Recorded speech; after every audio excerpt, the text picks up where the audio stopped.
بسم اللہ الرحمن الرحیم بسم اللہ الرحمن الرحیم الحمد للہ رب العالمین والصلاة والسلام علی رسولہ محمد وآلہ واصحابہ اجمعین اما بعد۔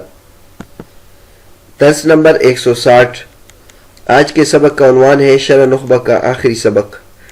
اللہ تبارک و تعالیٰ کے فضل و کرم سے الحمدللہ شرح نخبہ کے دروس کا جو سلسلہ شروع کیا تھا وہ الحمدللہ اختتام پذیر ہوا، اور آج کے سبق میں حافظ ابن حجر رحمۃ اللہ علیہ صرف اختتامی باتیں فرمائیں گے، اور اس کے بعد ہم بھی چند ضروری باتیں آخر میں ذکر کریں گے۔ حافظ ابن حجر رحمۃ اللہ فرماتے ہیں وصنفوا فی غالب هذه الانواع على ما اشرنا الیہ غالبا وهي ای هذه الانواع المذکورۃ فی هذه الخاتمۃ نقل محض۔ حافظ ابن حجر رحمۃ اللہ فرماتے ہیں کہ پیچھے جتنے بھی انواع گزر چکی ہیں، علماء کرام نے ان میں سے اکثر انواع پر کتابیں لکھی ہیں، جن میں سے اکثر کی طرف ہم نے اشارہ بھی کیا ہے۔ اور حافظ ابن حجر رحمۃ اللہ فرماتے ہیں کہ یہ جو انواع اس خاتمے میں مذکور ہے یہ محض نقل پر مشتمل ہے، اور ان کی تعریف ظاہر ہے اور مثالوں سے مستغنی ہے، اور اس جیسے انواع کا ذکر کو جمع کرنا مشکل بھی ہے، لہذا اس کے لیے جو مبسوط کتابیں ہیں ان کی طرف مراجعت کی جائے تاکہ ان کے حقائق کے بارے میں واقفیت حاصل ہو جائے۔ اللہ تبارک و تعالی توفیق دینے والے ہیں اور وہ ہدایت کرنے والے ہیں۔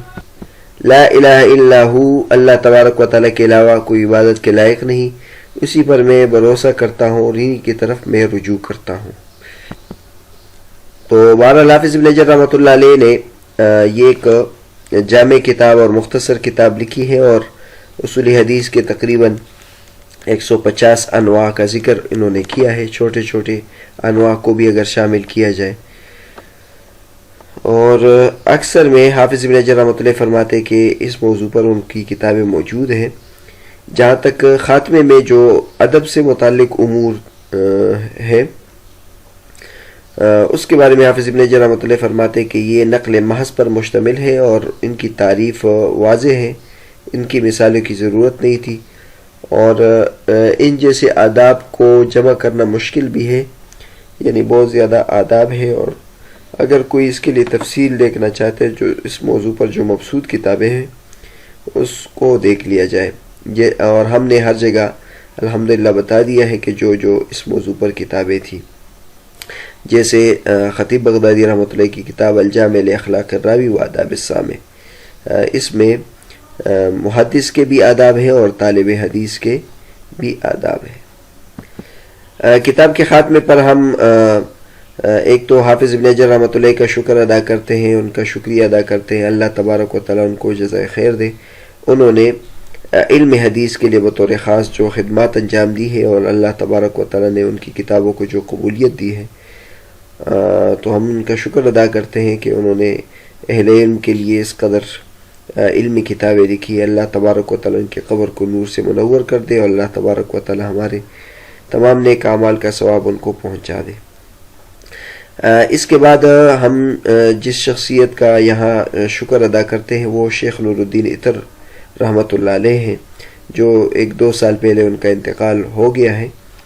ابھی تک اللہ تبارک و تعالیٰ ان کو لمبی زندگی دی، اور اصول حدیث پر ان کی بے شمار کتابیں ہیں اور علمی تحقیقات ہیں۔ تو وہ بھی آخر میں اپنی الحمدللہ اس کتاب میں ہم نے ان کی تمام تعلیقات کو پیش نظر رکھا ہے، ان کے مقدمے کو پیش نظر رکھا ہے، ان کی تعلیقات کو پیش نظر رکھا ہے، بلکہ ان کی جو دیگر کتابیں تھیں منہج النقد فی اصول الحدیث فی علوم الحدیث، ان سے بھی استفادہ کیا ہے۔ تو وہ بھی آخر میں اپنا یعنی تعلیق میں اختتامیہ لکھتے ہیں ھذا آخر ما تیسر وتحرر وللہ الحمد علی ما الہم وعلم وصلی اللہ علی سیدنا محمد وآلہ وصحبہ وسلم وسلام علی المرسلین والحمد للہ رب العالمین۔ حققہ علی نسخۃ مقروءۃ علی المؤلف وعلق علیہ نور الدین عطر رئیس قسم علوم القرآن والسنہ بجامعۃ دمشق، استاذ التفسیر والحدیث فی کلیات الشریعہ والآداب بجامعۃ دمشق وحلب۔ یہ آخری تعلیقات جو اللہ تبارک و تعالیٰ نے میرے لیے آسان فرمائی، اور اللہ تبارک و تعالی کی توفیق سے وہ آسان ہوئی، جس پر اللہ کا شکر ہے کہ اللہ تبارک و تعالی نے اس کا الہام مجھے کیا اور اس کی تعلیم مجھے دی۔ اور نبی کریم صلی اللہ علیہ وسلم جو ہمارے سردار ہیں، ان پر، ان کے آل پر، ان کے صحابہ کرام پر درود و سلام ہو، اور اس کے علاوہ تمام پیغمبروں پر سلام ہو۔ اللہ تبارک و تعالی کا شکر ہے جو تمام جہانوں کے رب ہے۔ اس کتاب کی تحقیق اس نسخے پر کی ہے جو مصنف کے سامنے پڑھا گیا ہے، اور اس کی تعلیق بھی کی ہے شیخ نور الدین عطر، جو علوم القرآن و سنہ کے رئیس ہیں جامعہ دمشق میں، استاد و تفسیر والحدیث ہے کلیات شریعہ اور آداب جامعہ دمشق اور حلب میں۔ اس کے بعد ہم ان کتابوں اور ان شرح کے مؤلفین کا بھی شکریہ ادا کرتے ہیں جن سے استفادہ کیا ہے۔ شرح نخبۃ الفکر الحمدللہ بندہ نے 11-12 سال پڑھائی ہے، اور کئی مرتبہ خود پڑھی ہے، تحقیق اس کا مطالعہ کیا ہے، اور اس کے ضمن میں کئی علمی کتابوں سے استفادہ کیا ہے۔ تو جتنی کتابوں سے استفادہ کیا ہے ان کے مؤلفین کا شکریہ ادا کیا جاتا ہے۔ کبھی ان کا ذکر کیا ہے، کبھی ذکر نہیں کیا ہے، اور چونکہ یہ ویڈیو ریکارڈنگ کا مسئلہ ہوتا ہے، اس میں بہت زیادہ اختصار سے کام لینا ہوتا ہے، اس لیے اللہ تبارک و تعالیٰ ان کو جزائے خیر دے۔ الحمدللہ میری یہ جو شرح ہے یہ باقاعدہ میں نے لکھی بھی ہے، اللہ تبارک و تعالیٰ توفیق دے تو انشاءاللہ اس کو باقاعدہ یعنی طباعت کی صورت میں اس کو چھاپیں گے بھی، تو پھر ان حضرات کا تفصیل سے ذکر کریں گے۔ بہرحال جو شروحات ہیں جن میں سے سب سے زیادہ استفادہ کیا ہے وہ شیخ محمد عوامہ کی تدریب الراوی ہے، شیخ عبد الفتاح بغداد رحمۃ اللہ علیہ کی کئی کتابیں ہیں اصول حدیث پر، اور اسی طرح شیخ ابراہیم اللاہم کی شرح ہے، شیخ شریف الحاتم العون کی کئی کتابیں ہیں، ان سے استفادہ کیا ہے۔ اور اسی طرح جو ہمارے استاد محترم ہیں حضرت مولانا ڈاکٹر محمد عبدالحلیم نعمانی چشتی رحمۃ اللہ علیہ، ان سے اس کتاب کو پڑھا ہے اور بہت زیادہ دقت کے ساتھ پڑھا ہے، تو ان کا بھی شکریہ ادا کیا جاتا ہے۔ اللہ تبارک و تعالی ان تمام حضرات کو اس کا اجر و ثواب پہنچا دے۔ آخر میں مدرسہ.پی کے ادارے کا بھی شکریہ ادا کیا جاتا ہے، جس کے بدولت یہ اس کتاب کی ریکارڈنگ کا عمل وجود میں آیا، اور اس کے مدیر اور اس میں کام کرنے والے جتنے بھی ساتھی ہیں ان سب کا شکریہ ادا کیا جاتا ہے۔ اللہ تبارک و تعالی اس فورم کو کامیاب بنائے، اور اللہ تبارک و تعالی اس کو ترقیات سے نوازے، اور اللہ تبارک و تعالی اس سے لوگوں کو فائدہ پہنچائے۔ اس کے بعد جن صاحب کا شکریہ ادا کیا جاتا ہے وہ مولانا طاہر مسعود صاحب ہیں، جو ہمارے ہم کلاس ہم جماعت ساتھی ہیں۔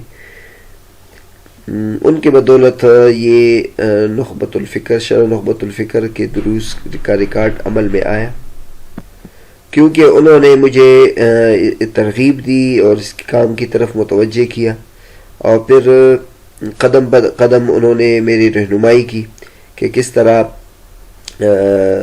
جو ریکارڈنگ کا عمل ہے کس طرح انجام دیا جاتا ہے، اور سلائڈز کیسے بنائی جاتی ہے، اور پھر اس کی اسکرین ریکارڈنگ کیسی کی جاتی ہے۔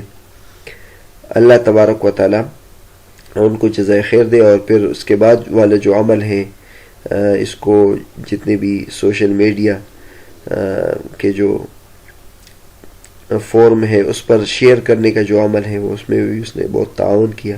اللہ تبارک و تعالی ان کو جزائے خیر دے۔ آخر میں ہم حافظ ابن حجر رحمۃ اللہ علیہ تک اس کتاب کی سند کا بھی ذکر کرتے ہیں کہ ہماری اس کتاب کی حافظ ابن حجر رحمۃ اللہ علیہ تک کیا سند ہے۔ جتنی بھی کتابیں ہیں اس کے مؤلفین تک ہم اپنی سندیں پہنچا سکتے ہیں۔ الحمدللہ کتابوں میں تمام اسانید موجود ہیں، اور اسانید یہ مسلمانوں کی خصوصیت ہے کہ نبی کریم صلی اللہ علیہ وسلم کی احادیث کو انہوں نے سند کے ساتھ محفوظ کیا، اور اس کے بعد جو مؤلفین ہیں ان کی کتابوں کو بھی انہوں نے سند کے ساتھ محفوظ کیا ہے. اس کے بارے میں بہت زیادہ کتابیں لکھی گئی ہیں. اگر کوئی تفصیل دیکھنا چاہتا ہے تو اس سلسلے میں میری کتاب ہے ذکر اجازات الحدیث فی القدیم والحدیث، یہ تقریباً 600 صفحوں میں ہے. اس میں درس نظامی کی اور تقریباً اسلامی علوم کی جتنی بھی مشہور کتابیں ہیں ان کی اسانید ان کے مؤلفین تک ہے موجود ہے. تو بہرحال یہ کتاب بندہ نے دو مرتبہ پڑھی ہے. ایک مرتبہ ہمارے استاذ تھے مولانا عبدالرحمن پبی پشاور والے رحمہ اللہ، اللہ تبارک و تعالی ان کی قبر کو نور سے بھر دے، ان سے 2003 میں پڑھی تھی. تو ایک تو ان کی سند ذکر کی جاتی ہے، تو یہ میں نے سند ذکر کی ہے. ہم نے پڑھی ہے شیخ عبدالرحمن پشاوری سے، اور انہوں نے کن سے پڑھی ہے یہ تو معلوم نہیں، لیکن ان کے استاذ ہیں، ان کے استاذ جن سے ان کو تمام اجازات ملی ہیں، تو ہم اس میں شیخ محمد احسان الحق حفظہ اللہ، ماشاءاللہ یہ اللہ تبارک و تعالیٰ کی فضل سے زندہ ہے. اللہ تبارک و تعالیٰ ان کو طویل زندگی دے اور صحت و عافیت کی زندگی سے نوازے. اور شیخ محمد احسان الحق حفظہ اللہ وہ شیخ محمد زکریا کاندیلوی رحمۃ اللہ علیہ کے شاگرد ہیں. وہ خلیل احمد سہارنپوری رحمۃ اللہ کے شاگرد ہیں. وہ عبدالقیوم بڈانوی سے ان کو اجازت ہے، ان کو شاہ محمد اسحاق دہلوی سے، ان کو شاہ عبدالعزیز دہلوی سے، پھر ان کو شاہ ولی اللہ دہلوی سے، ان کو شیخ ابو طاہر محمد عبدالسمیع القرانی المدنی سے، اور ان کو ابو البقاء حسن بن علی العجیمی المکی سے، ان کو محمد بن علاء الدین البابلی المصری سے، ان کو ابو النجا سالم بن محمد عز الدین السنہوری سے، ان کو نجم الدین محمد بن احمد الغیتی الاسکندری سے، ان کو زکریہ بن محمد بن احمد بن زکریہ الانصاری سے، اور ان کو حافظ احمد بن علی بن حجر الاسقلانی رحمہ اللہ سے. تو اس طریق سے اگر ہم جائیں تو حافظ ابن حجر رحمۃ اللہ علیہ تک ہمارے 14 واسطے ہیں. یہ بندہ کے 14 واسطے ہیں. 15 نمبر پر حافظ ابن حجر رحمۃ اللہ علیہ آتے ہیں.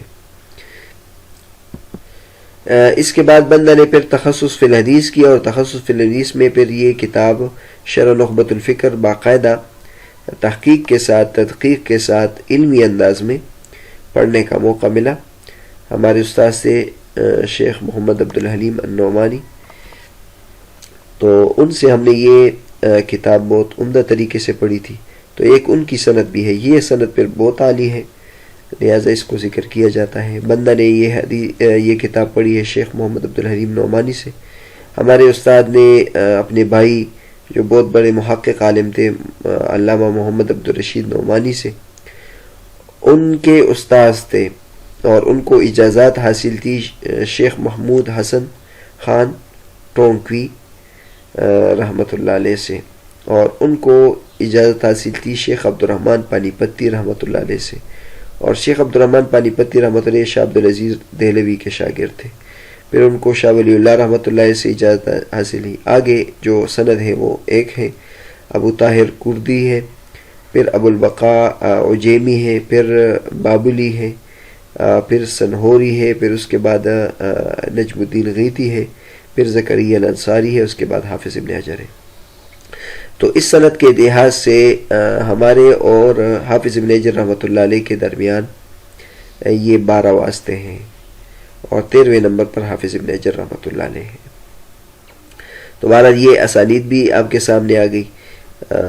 اللہ تبارک و تعالی ہمارے اس اسناد میں جتنے بھی شخصیات ہیں ان سب کو اس کتاب کا جتنا بھی ثواب ہے اللہ تبارک و تعالی ان کو پہنچا دے. اور جتنے بھی اکابرین کے واسطے سے یہ کتاب ہمیں پہنچی ہے، جن حضرات نے اس کی خدمت کی ہے، طباعت کی خدمت کی ہے، یا جس قسم کی بھی خدمت انجام دی ہے، اللہ تبارک و تعالی ان سب حضرات کو اس کا ثواب پہنچا دے. آخر میں ایک اعتذار بھی پیش خدمت ہے، وہ یہ ہے کہ انسان ہے وہ کمزور ہوتا ہے، لہٰذا کوئی نہ کوئی اپنی کوشش کے بقدر تو پوری کوشش کی ہے کہ اس میں کوئی غلطی رہ نہ جائے، اور خوبصورت انداز میں، علمی انداز میں یہ آپ کے سامنے یہ کتاب آ جائے، لیکن اگر کوئی غلطی ہوئی ہو تو اللہ تبارک و تعالی مجھے معاف فرمائے، اور آپ حضرات سے بھی درخواست ہے کہ اس کی مجھے اس متوجہ فرمائے اس کی طرف. اور کچھ جو ریکارڈنگ کے مسائل ہیں اس میں بھی بڑے چونکہ تکلیف ہوتی ہے اور اس کے لیے بہت زیادہ پریشانیاں ہوتی ہیں اور بعض چیزوں کی سہولیات نہیں ہوتی ہے، لہٰذا جس طرح کے ریکارڈنگ ہونا چاہیے، جس سہولیات کے ساتھ ہونی چاہیے اس طرح ریکارڈنگ تو نہیں ہوئی. تو لیکن بہرحال یہ کتاب اس قابل ہے کہ الحمدللہ اس سے استفادہ کیا جا سکتا ہے. اور الحمدللہ جتنے بھی اس کے قسطیں اپلوڈ ہو گئی ہیں تو بہت زیادہ اہل علم نے اس پہ خوشی کا اظہار کیا ہے، انہوں نے استفادہ کیا ہے، اور الحمدللہ پوری دنیا میں اس سے لوگ استفادہ کر رہے ہیں، جس پر اللہ تبارک و تعالیٰ کا بے حد شکر ہے.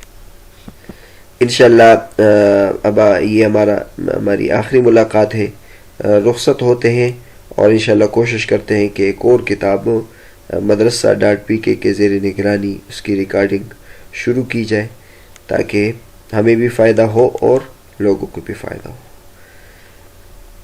السلام علیکم ورحمۃ اللہ وبرکاتہ.